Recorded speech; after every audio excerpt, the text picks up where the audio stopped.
Bappa higher secondary school का बच्चा, नन्हा बच्चा, स्काउट बच्चा, vice chancellor Hazare university professor doctor Mohsin Nawaz साहब को पाकिस्तान का कौमी परचम पेश करें। मैं मुल्तमिस हूँ कि पुरतबाब तरीके से इसका इस्तेमाल किया जाए और तालियों से इस बच्चे की इस हिम्मत को, इस जज्बे को, इस हौसले को इसकी दाद दी जाए। सलीम बुजुर्ग साहब स्काउट के इंचार्ज है वफा हायर सेकेंडरी स्कूल के, जनाब।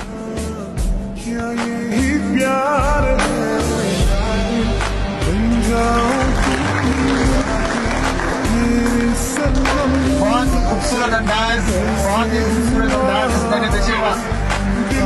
पाकिस्तान आर्मी के खूबसूरत लिबास में मजबूत बच्चा, इसके जज्बे को सलाम।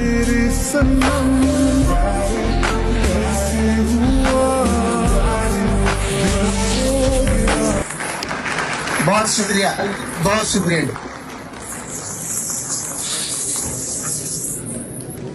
Vice chancellor